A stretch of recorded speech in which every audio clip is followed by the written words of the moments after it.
Of course, we heard that BP's offices in Moscow were raided by police armed with assault rifles.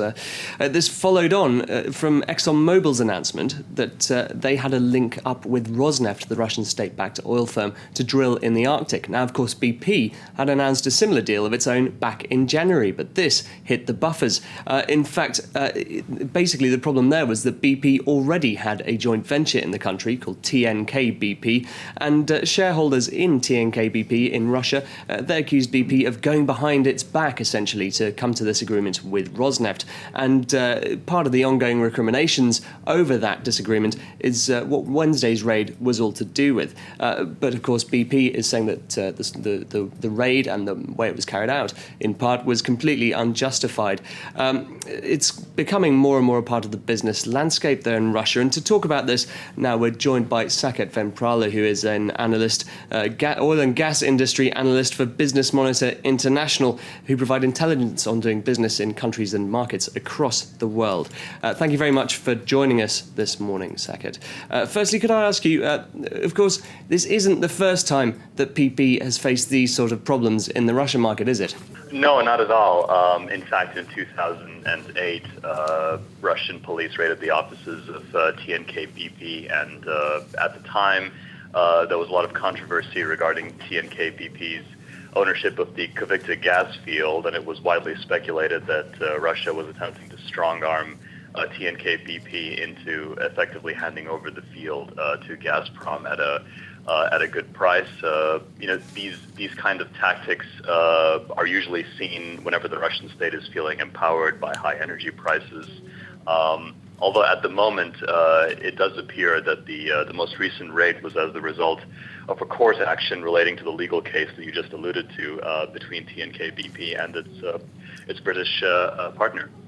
Saket, Tom Burges-Watson here in the newsroom in Paris.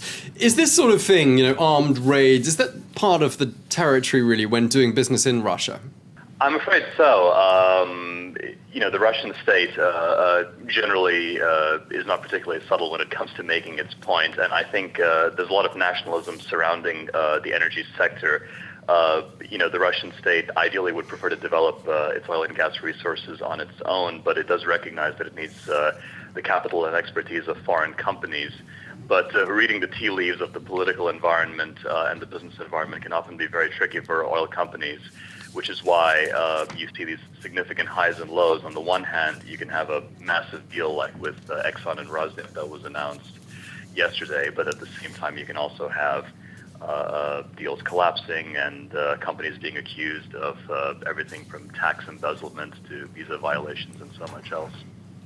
And the problem is, though, of course, with BP, that they make a considerable amount of their revenue in Russia, don't they? So given that they have to stay really in the Russian market, what sort of recommendations would you give to companies in general that do have to operate in this sort of atmosphere? Well, BP produces more oil in Russia than it does in any other country, and so it's safe to say that BP needs Russia more than Russia needs BP, which is why it was particularly devastating to the company when its deal with Rosneft fell apart, and now the company has had to watch one of its top rivals steal the deal from under its nose. I think in general, companies have tried to cultivate influence with key political figures in order to shepherd their interests through the Kremlin. And they're likely to continue doing so, but there are certain risks that can't be wished away. I think it's safe to say that ExxonMobil executives were watching developments at the TNK BP offices, or rather at the BP offices, with some degree of anxiety, but there's often little that you can do in a situation like this.